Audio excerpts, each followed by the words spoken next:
సెంటిమెంట్‌లని పెద్దగా ఇష్టపడను నేను. నాకు గూడా కొన్ని సెంటిమెంట్స్ ఉన్నాయంటే నాకే ఆశ్చర్యంగా ఉంటుంది. అదేంటంటే పొద్దున్న లేసి నా మొహం నేను చూసుకుంటానండి. వేరే వాళ్ళ మొహం ఎవరి మొహం చూడను. లేకపోతే దేవుని పటాలు ఎవరైనా ఉంటే ఆ వాళ్ళ దేవుని ఆహ్, చిత్రపటాల మొహం చూడటం, లేకపోతే నా అద్దంలో నా మొహం చూసుకోవటం తప్ప నేను వేరే వాళ్ళ మొహాలు చూడను. ఎందుకు చూడను అంటే దానికి కొన్ని ఆన్సర్స్ లేవు. ఆహ్, అది నాకు అలవాటు. నాకు అలా అయిపోయిందలా. అంటే దీని నుంచి ఎన్నో తప్పుకున్నాను గానీ, ఇలాంటి కొన్ని విషయాల్లో నేను తప్పుకోలేకపోయినాను. మరి ఎందుకిలా జరిగింది అంటే, దానికొక ఆన్సర్ ఉండదు. ఈ విషయం నేను ఎందుకు జెప్పానో ఇప్పుడు జెప్తాను మీకు. కొంచెం అయినంక చెప్తాను మీకు. అదేంటంటే, ఇప్పుడు డాన్స్ క్లాస్‌కొస్తున్నప్పుడు చాలామందికి ఒక చాలా పెద్ద డౌటు ఉంటుంది. అదేంటంటే, మెన్‌స్ట్రుయల్స్ టైమ్‌లో అంటే ఈ ఋతుక్రమం టైంలో మనం డాన్స్ క్లాస్‌కెళ్ళొచ్చా? డాన్స్ చేయొచ్చా? అసలు అలా చేయటము తప్పా? రైటా? అనేది గూడా చాలా మందికి అదొక కన్‌ఫ్యూజింగ్‌గా ఉంటుంది. ఎందుకంటే దీనికి ఆన్సర్ మామూలుగా బయట ఎక్కడ దొరకదు. సో, కాబట్టి వాళ్ళు ఏమనుకుంటారంటే ఇది చేయాలా? వద్దా? అన్న ఒక మీమాంసలో ఉంటారాళ్ళు. So, okay. అంటే ఈ మరి ఇది దీంట్లో గూడా అంటే ఇది ఆహ్, ఒకరిష్టాన్ని బట్టి, ఒకరి ఇష్టం లేకపోవటాన్ని బట్టి ఉండదండి. అది వాళ్ళ వాళ్ళ ఆహ్, ఉద్దేశాన్ని బట్టి ఉంటుంది. ఫర్ ఎగ్జాంపుల్ కొన్ని అంటే డాన్స్ మాస్టర్‌లకు కొందరికి ఇష్టం లేకపోవచ్చు. కొందరు డాన్స్ మాస్టర్ ఒప్పుకోవచ్చు. ఆహ్, అలాగే కొందరు స్టూడెంట్స్ ఇష్టపడకపోవచ్చు చేయటానికి. కొందరు స్టూడెంట్సు ఆహ్, ఆహ్, చేద్దామనుకోవచ్చు. అంటే ఇబ్బంది విషయంలో అంటం లేదు. చేయాలా? వద్దా? అనే విషయంలోనే. అంటే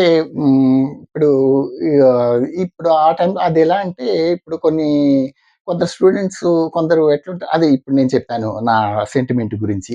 అలా కొందరికేంటంటే ఆ రోజు వాళ్ళేం పని ఇలాంటివి ఆస్పీషియస్ పనులు ఏవి చేయదలుచుకోలేదు వాళ్ళు. ఎందుకంటే మామూలుగా ఆఫీస్‌కెళ్తారు, రావటాలు, లేపోతే ఇంట్లో చిన్న చిన్న పనులేమన్నా ఉంటే చేయటాలు అవి తప్ప కనీసం పూజ గది వైపు గూడా వెళ్లరు. పూజ గది తలుపులు తెరిచున్నా గూడా అటు పక్కకు గూడా వెళ్లరనమాట. పూజ గది తలుపులు మూసేసిన తర్వాతనే వీళ్ళెళ్తారటు. సో, మరి అలా ఉన్నప్పుడు వాళ్ళు ఈ డాన్స్ చేయటం అనేది వాళ్ళు ఇష్టపడరు. కాబట్టి అది స్టూడెంట్ వాళ్ళ ఉద్దేశ్యం. కొందరు స్టూడెంట్స్ అంటే వాళ్ళు చేద్దాంలే అనుకుంటారు. మరి సార్ ఒప్పుకుంటాడో లేదో అన్న ఒక వాళ్ళ డౌట్ వాళ్ళకుంటుంది. అయితే ఇప్పుడు నా విషయానికొస్తే నన్నడుగుతారు వాళ్ళు సార్ ఇట్లా మేము రావచ్చా ఆ టైంలోను అనంటే నేనేం చెప్తానంటే వాళ్ళ ఇంట్రెస్ట్‌ని బట్టి. ఇప్పుడు కొందరేంటంటే కంట్రోల్ చేసుకోలేరండి. వాళ్ళకి క్యూరియాసిటీ. అంటే కొత్తగా స్టార్ట్ అయిన డాన్స్ క్లాసెస్ అనుకోండి, లేకపోతే వాళ్ళకి డాన్స్ అంటే చాలా ఇంట్రెస్ట్ ఉండడం అనుకోండి. లేకపోతే కొందరు ఎట్టి పరిస్థితుల్లోనూ కాకూడదనుకుంటారు. ఏది మిస్ కాకూడదు ఏ క్లాస్ కూడా అనుకుంటారు. సో, ఇలాంటి వాళ్ళు కొందరంటే నేనైతే ఏం చేస్తానంటే నేను యాక్సెప్ట్ చేస్తాను. బట్ వాళ్ళకు ఒక 2 కండిషన్స్ పెడతాను. ఒకటి మీరు ఆ నటరాజు విగ్రహం దగ్గరికెళ్ళకండి. ఏ దేవుడి విగ్రహం దగ్గరికి గూడా వెళ్ళకండి. సో, మీ అంతకు మీరు డాన్స్ చేసుకోండి. ఈ పాదాలు ముట్టటాలు అవన్నీ గూడా ఏవి చేయకండి. మీ వరకు మీరు నమస్కారం జేసి డాన్స్ చేసేసి మరి నమస్కారం జేస్తే ఎట్లా అనంటే, నమస్కారం అంటే ఇప్పుడు అది ఎక్స్‌క్యూజ్. మనం భూమిని తాంతాం గాబట్టి అది తప్పు గాబట్టి కాళ్ళతో మనం దాన్ని నమస్కారం జేస్తాం. సో, అలాగే ఆ నమస్కారం గూడా ఎక్స్‌క్యూజ్‌గా మీరు చేసుకొని మీరు డాన్స్ చేసుకోండని చెప్తాను. అదేంటంటే ఇప్పుడు ఎందుకిలా చెప్తారండి? ఇది కరెక్టా? కాదా? అంటే అది కరెక్టో, కాదో ఇవి నాకు తెలీవు.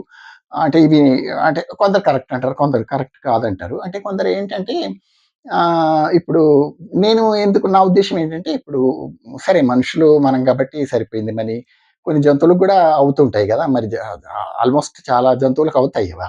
కానీ ఇప్పుడు మనం గోవుని మనము హౌస్ ఇనాగరేషన్ అయినప్పుడు ఇంట్లో తిప్పుతామండి. మరి అది మెన్‌స్ట్రుయల్స్ టైమ్‌లో ఉందో లేదో మనకు తెలీదు. అదెలాగంటే అది ఇంటర్నల్‌గా అవుతుంది. అది మనకు తెలీదు.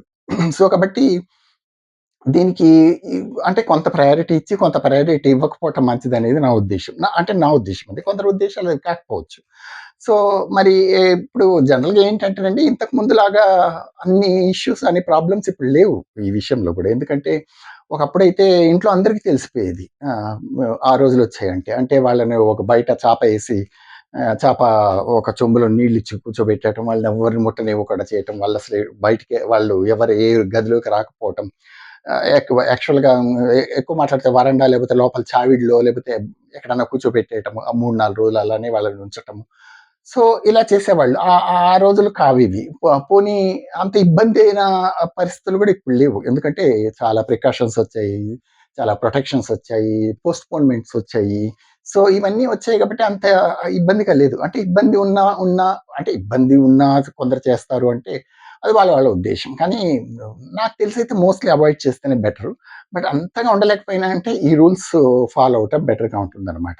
సో, ఇప్పుడు కొందరేంటంటారంటే కొందరు స్టూడెంట్స్ గూడా అనుకోవచ్చు. అదేంటి మోడర్నిటీ గురించి మాట్లాడతారు. తర్వాత ప్రతిదీ అలానే ఫాలో అంటే కొంచెం సాంప్రదాయాలు ఇవి. మరి సాంప్రదాయాలైనప్పుడు సాంప్రదాయాలను ఫాలో అవ్వాల్సి ఉంటుంది. ఫర్ ఎగ్జాంపుల్ ఒ ఒ కొన్ని సాంప్రదాయాలు ఉన్నవాళ్ళు వాళ్ళు కొన్ని పనులు చేయరు. వాళ్ళు ఎంత మారిపోయినా గూడా, ఎంత చేసినా గూడా ఇప్పుడు ఇస్రోలో మనము పూజ చేసి మనము ఆ రాకెట్‌ని పంపిస్తామండి. అది మరి పూజ ఎందుకు చేస్తారు? ఇది సాంప్రదాయమే కదా! మరి దానికివ్వాల్సిన గౌరవం దానికుంది. సో, కాబట్టి మనము ఇక్కడ గూడా వాళ్ళ వాళ్ళ ఆలోచనలు బట్టి ఉంటాయి. కానీ ప్రోగ్రామ్స్ విషయంలో మాత్రం ఇవి కుదరవు. ఎందుకంటే ప్రోగ్రామ్స్ విషయంలో పోస్ట్‌పోన్ చేసుకొని చేయొచ్చు. అంటే ఆ రోజులో పోస్ట్‌పోన్ చేసుకొని మెడికేటెడ్‌గా ఏమన్నా చేయొచ్చు తప్ప ఆ విషయం అలా చేయడానికి లేదు. పూజలలో గూడా కూర్చోవడానికి లేదు. అంటే మామూలుగా ఏదైనా గజ్జి పూజ గాని, లేకపోతే ఫస్ట్ పర్ఫార్మెన్స్ పూజ గాని, లేకపోతే ఇంకా కొన్ని అంటే డాన్స్‌కి సంబంధించిన పూజలుంటాయి గదా! సో, ఫస్ట్ ఐటెమ్ పూజ అని గాని, సో, ఇలాంటివున్నప్పుడు గూడా వాళ్ళని నేను అలో చేయను. అసలెవరు అలో చేయగూడదు. అంటే పూజ పూజే గదండీ! అది అట్లా ఉంటుందనమాట. మరి డాన్స్ గూడా వర్షిపే. కానీ మరి దానికి కొంచెం మనము అంటే దానికి కొంచెం ఆప్షన్స్ ఉన్నాయి. మరి వీటికైతే లేవనమాట. ఫర్ ఎగ్జాంపుల్ నేను ఏం చెప్తానంటే ఒక ముగ్గురు అమ్మాయిలనడానికంటే లేడీస్ అనొచ్చు. వాళ్ళు మంచి పెద్ద పొజిషన్‌లో ఉన్నారు. ముగ్గురు జాయిన్ అయ్యారు ఒకే రోజు. ముగ్గురు ఒకే ఒకే జాయిన్ అయ్యారు ఒకే రోజు. పలానా రోజు రండమ్మా!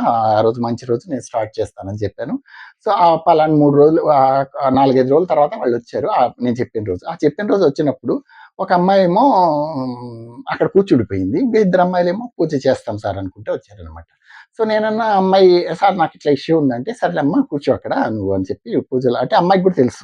ఆమెకు గూడా తెలుసనమాట. ఏంటి ఇలా పూజలో పార్టిసిపేట్ చేయకూడదని. షీ సాట్ దేర్ అక్కడ ఒక మూలకు ఒక దూరంలో కూర్చున్నది సోఫా మీద. అయితే ఈ ఇద్దరు పిల్లలు పూజలవి చేశారు. అయిన తర్వాత ఈళ్ళకు స్టార్ట్ చేసాం. అంటే నమస్కారాలు అవి పెట్టి మొదలెడతాం గదా! ఫస్ట్ ఏదైనా కొంచెం స్టార్ట్ చేయాలని.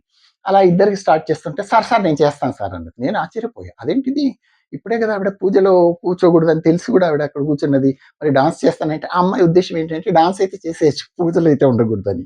సో, అంటే ఇలాంటి మిస్‌అండర్‌స్టాండింగ్స్ గూడా ఉంటాయి. యాక్చువల్‌గా అది ఫస్ట్ డే కాబట్టి నేను చెప్పేసాను. అలా కాదమ్మా నువ్వు మళ్ళీ మంచిగా ఇంకో రోజు పక్క చ తప్పకుండా హెల్తీగా ఉన్నప్పుడు చేద్దువులే ఏం పర్వాలేదులే అంటే, అయ్యో! అవునా సార్ పర్లేదండి నాకు తెలియకుండా అడిగాను ఏమనుకోకండి అని అన్నాను. అంటే ఇలాంటివి ఉంటాయి మనకి. తెలియని విషయాలు కొన్ని ఉంటాయి అట్లా.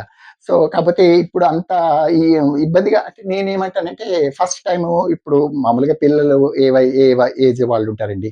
ఎల్‌కేజీ నుంచి మొదలెడితే యూకేజీ నుంచి మొదలెడితే ఏ ఏజ్ వాళ్ళైనా జాయిన్ చేయొచ్చని చెప్పాను గదా! సో, మళ్ళా అలాంటప్పుడు కొందరు ఈ టైంలోనే కొందరికి ఈ డాన్స్ నేర్చుకుంటున్న టైంలోనే 12 ఇయర్స్, 13 ఇయర్స్‌లో అప్పుడు మెన్స్ట్రుయేషన్స్ ఫస్ట్ ఇనీషియల్‌గా మెచ్యూర్ ఫంక్షన్స్ అవి ఉంటే నేను వాళ్ళని ఒక నెల రోజులు రావద్దని చెప్తాను. ఎందుకంటే లెట్ లెట్ దెమ్ అంటే కొంచెం అది టోటల్లీ డిఫరెంట్ అది వేరు. కాబట్టి మీరు ఆ 1 మంత్ క్లాస్‌కి రాకండి. ఆ తర్వాత రండి ఆ తర్వాత మిగతా రూల్స్ అయితే మిగతా వాళ్ళకున్నట్టే మీరు ఫాలో అవ్వండి అని చెప్తూ ఉంటాననమాట. సో, అంటే ఇప్పుడు మీరు కూడా ఏం ఆలోచించండి అంటే మిమ్మల్ని ఎలా పెంచారు? మీ మెంటాలిటీ ఏంటి? మీరది ఆలోచించండి. మీకు చేయాలని ఉంటే చేయండి. కానీ మీరు ఆ దేవుడి దగ్గరికెళ్ళకండి. గురువుకి నమస్కారాలు చేయకండి. సో, మీరెళ్ళండి కొందరు అమ్మాయిలు ఏం చేస్తారంటేనండి, ఇప్పుడు అవన్నీ మారిపోయాయని ఎందుకు చెప్తున్నానంటే, కొందరు నా స్టూడెంట్స్ ఆ చున్నీ తీసేసి కార్‌లో పడేసొస్తారనమాట క్లాస్‌కి. ఏంటమ్మా అనంటే, ఇబ్బందిగా ఉంది సార్ అది. అది కాదు చున్నీ ఏసుకోవాల్సిందే మీరు వెళ్ళంటే అప్పుడు పోయి తెచ్చుకుంటారనమాట. అంటే ఇప్పుడు అంటే ఇంతకుముందు చున్నీ లేకుండా ఉండేవాళ్ళు కాదు. ఇప్పుడు అట్లా అయిందనమాట. సో, అట్లనే ఇది కూడా అంటే కొందరు ఎక్స్‌క్యూజ్ చేస్తారు. కొందరు చేయరు. మరి నా విషయంలో అయితే నేను ఇది చెప్పాను. మీ విషయంలో మీరు కూడా ఆలోచించండి. మీరు చేద్దాం అనుకుంటే చేయండి.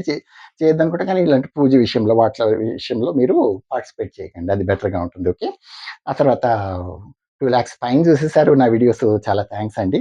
నేనేంటంటే హ్మ్, ఈ సమ్మర్‌లో నేను ఆహ్, అంటే హాలిడేస్ మీకిస్తున్నాను. నేను తీసుకుంటున్నాను. ఎందుకంటే మీరు గూడా మీ హాలిడేస్ ఎంజాయ్ చేయండి. మంచి ఎండల్లో ఆహ్, తిరగకుండా హాయిగా ఇంట్లో ఉండండి. ఆ తర్వాత జూన్‌లో కలుద్దాం. Okay. Thank you so much.